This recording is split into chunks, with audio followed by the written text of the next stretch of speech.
ஸ்பெஷலாக ஈவினிங் செஷனில் உருளைக்கிழங்கு பஜ்ஜி பண்ணுறாங்க. எப்படி பண்ணுறது பார்க்கலாம் வாங்க.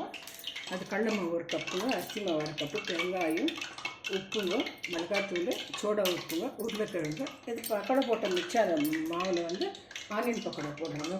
இது வெங்காயங்க, கோழிக்கீரை, சில்லி, கறி லீஃபு, ஜிஞ்சரு, கார்லிக்குங்க, அப்புறம் வந்து இதுங்க கொரியாண்டர் லீஃபுங்க. கடலை மாவு போட்டாச்சுங்க. அரிசி மாவு 1 தூளுங்க, சோடா உப்பு, பெருங்காயம், தண்ணி ஆயிடுச்சுங்க.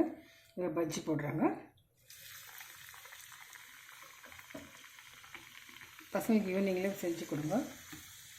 எண்ணெய் பக்கோடாக்கு மிச்சம் இருக்கிற மாவில் ரெடி பண்ணுறேங்க. எல்லாம் ஆயிடுச்சுங்க. இப்போ பக்கோடா போடுறோங்க. போட்டுக்கலாங்க. ஆனியன் பக்கோடா ஆயிடுச்சுங்க. பஜ்ஜி பக்கோடா பண்ணியிருக்கிறாங்க. சாப்பிட்டதுக்கப்புறம் ஃபில்டர் காஃபி வச்சுருக்குறாங்க. இது ஆஃபீஸ் போயிட்டு வரவங்களுக்கெல்லாம் ஈவினிங்கில் இந்த வெதருக்கு அந்த மாதிரி செஞ்சு கொடுங்க பசங்களுக்கு எல்லாம். தேங்க்யூ ஃபார் வாட்சிங் ஃப்ரெண்ட்ஸ். நீங்களும் ட்ரை பண்ணுங்கள் ஃப்ரெண்ட்ஸ்.